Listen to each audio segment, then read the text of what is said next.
Bonjour, je vais vous faire une petite vidéo sur la prévention contre le Covid-19.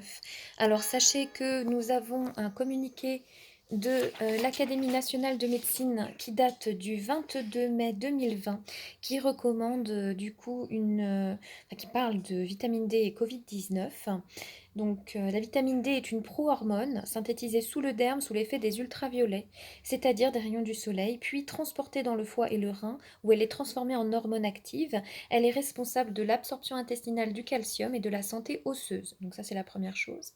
Mais la vitamine D a aussi des effets non classiques et en particulier, elle module le fonctionnement du système immunitaire par stimulation des macrophages et des cellules dendritiques. Donc ça, c'est le système immunitaire de première ligne qui va prendre en charge les virus, les bactéries en premier lieu avant d'appeler l'immunité spécifique que sont les lymphocytes. Hein. Elle joue un rôle dans la régulation et la suppression de la réponse immunitaire cytokinique à l'origine du syndrome de détresse respiratoire aiguë et des caractéristiques des formes sévères et souvent létales de Covid-19. Donc là, ils expliquent qu'en fait, la vitamine D a un intérêt contre les formes graves et sévères qui occasionnent des hospitalisations au niveau de la Covid-19. Une corrélation significative entre de faibles taux sériques de vitamine D et la mortalité à Covid-19 a été montrée.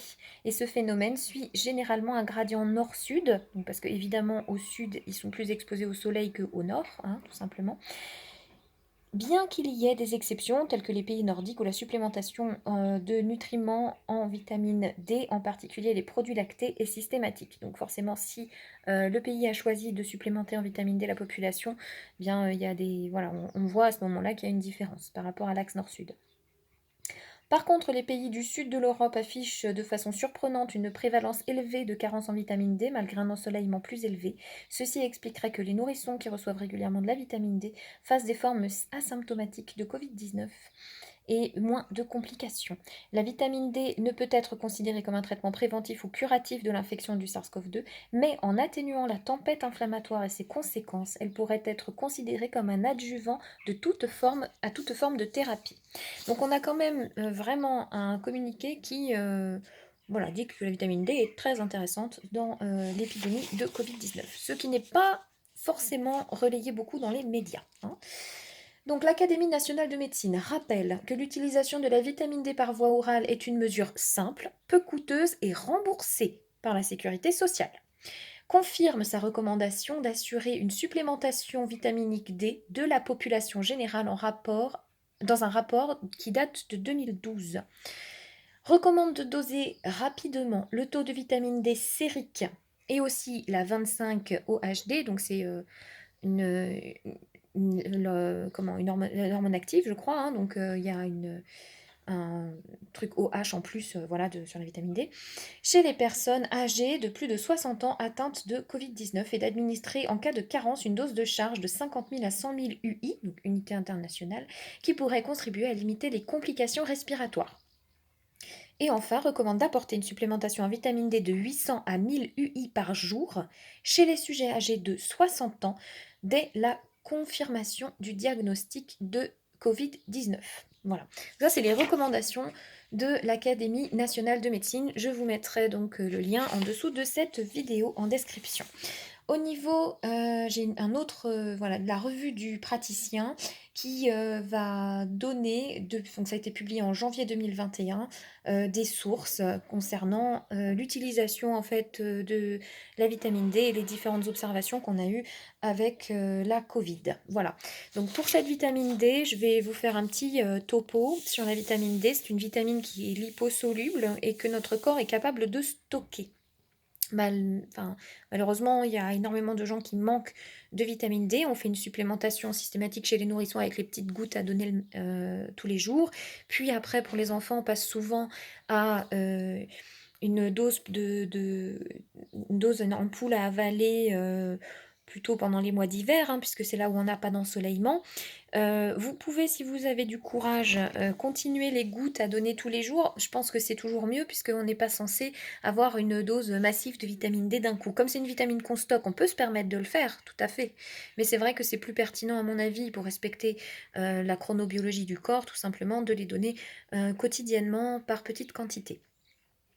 Donc ceci dit, on peut continuer du coup la supplémentation même à l'âge adulte pendant les mois d'hiver, c'est très intéressant et puis ne pas oublier, ben, pendant qu'il y a du beau soleil et des beaux ultraviolets, de vous dénuder, juste au niveau, des avant-bras parce qu'il paraît que 30 minutes au soleil, au niveau des avant-bras quotidiens nous donnerait, la dose, par jour recommandée en vitamine D. Voilà. Donc par contre, il faut se mettre au soleil. C'est vrai que quand on travaille toute la journée et qu'on sort et qu'il n'y a plus de soleil, bon, voilà, ça peut valoir le coup de se supplémenter dans ces cas-là. Voilà, donc bien penser aussi que quand vous mettez de la crème solaire, c'est évident que vous ne synthétisez pas de vitamine D.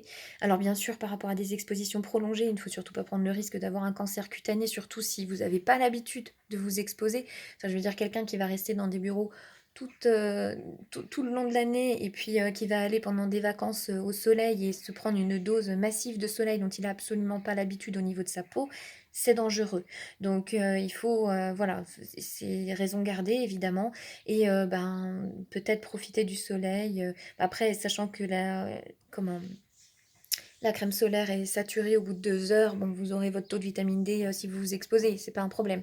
Mais c'est vrai que, si, enfin il faut quand même les ultraviolets, passent et arrivent au niveau de la peau pour fabriquer, cette vitamine D. Voilà.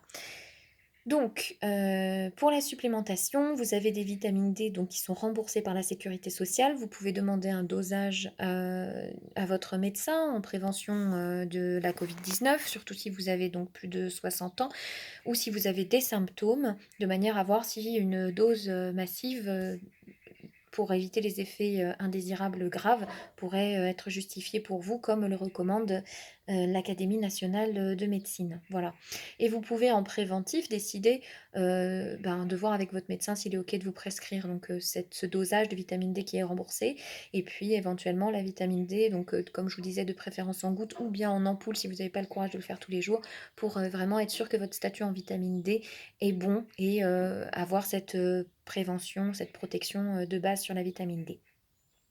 J'ai entendu parler également du zinc, qui serait, intéressant de voir si on a un bon taux de zinc, par rapport à cette maladie de la COVID-19 et de prendre éventuellement une supplémentation en ampoule concernant, cet oligo-élément, indispensable, pour une bonne protection. Vous avez, après, moi je sais que j'ai tout un arsenal à la maison, en tant qu'ancienne pharmacienne et versée dans la naturopathie.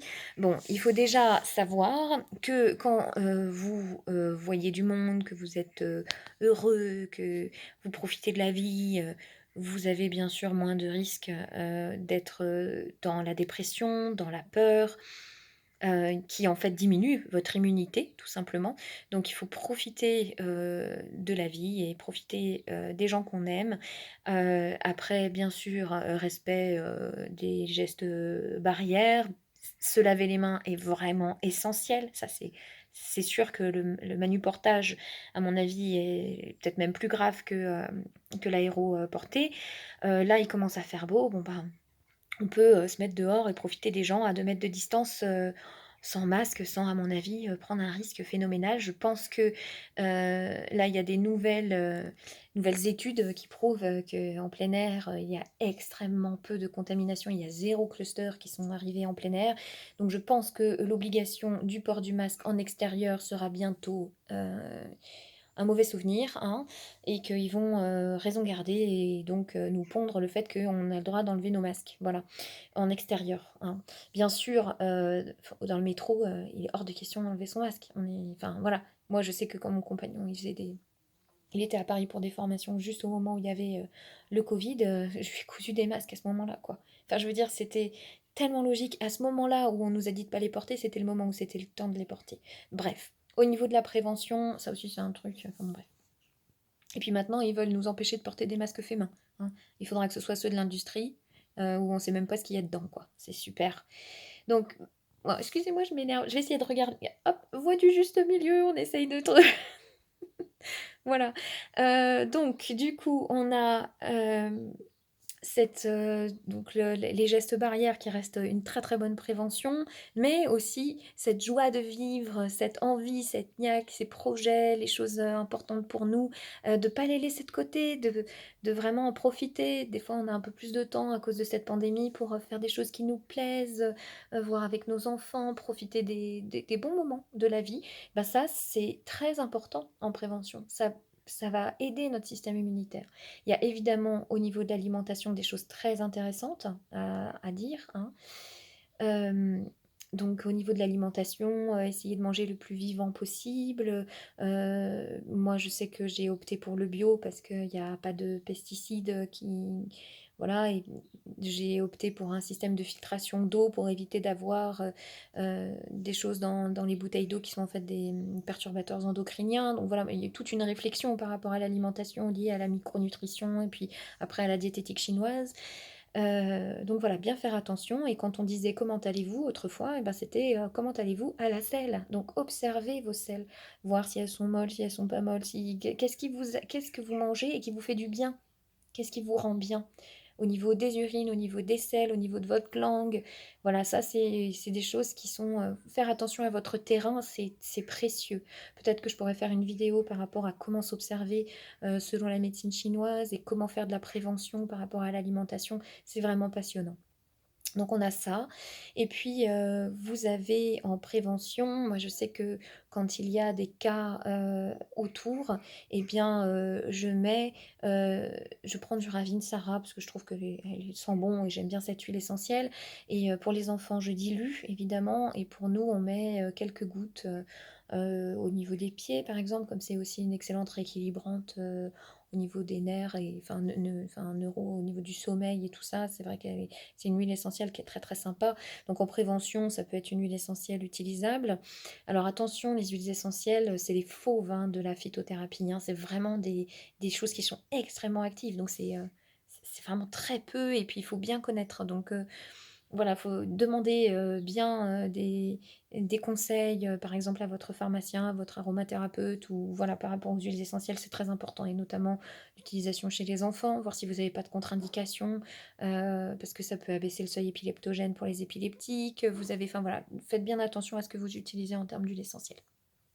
Mais l'huile essentielle de Ravinsara est très intéressante. Vous avez le mélange de chez Pranarum qui s'appelle Aroma Force. Alors ça fait un peu de la pub, mais je trouve que, enfin après il y en a d'autres certainement, laboratoires qui font des mélanges un peu, sur, tout ce qui est sphère ORL, qui sont très intéressants. Et ils marquent dessus, l'utilisation, hein, c'est à partir de 7 ans, dilué chez les enfants. Et celle-là, ce qui est bien, c'est que donc c'est l'Aroma Force en goutte, hein, celle qui est un mélange d'huile essentielle. Bien, ça peut être préventif comme curatif. Vous pouvez l'utiliser au niveau du trajet du canal du poumon qui commence là au niveau du pouce et qui va descendre ici et puis se poursuivre sur le début, de l'avant-bras. Je tiens le téléphone par l'autre main, donc c'est pas très pratique, mais donc sur ce début du canal du poumon, faire une application de ce type d'huile essentielle pour stimuler, cette ligne de défense qu'est notre poumon, ou le mettre tout simplement au niveau du creux du poignet, où là vous toucherez, différents canaux qui sont intéressants pour ça. Voilà, donc pour les huiles essentielles. Vous avez également après des huiles essentielles en capsule, qui permettent d'être très antivirales, très antibactériennes, donc n'hésitez pas à demander conseil par rapport à l'utilisation de ces huiles essentielles. Je pense avoir fait le tour de tout ce que je voulais dire au niveau de la prévention, de la Covid-19. La bonne humeur est selon moi une des meilleures préventions. Donc gardez bien, la joie de vivre, pensez bien à vos projets, et faites bien attention à vous. Voilà, merci, au revoir.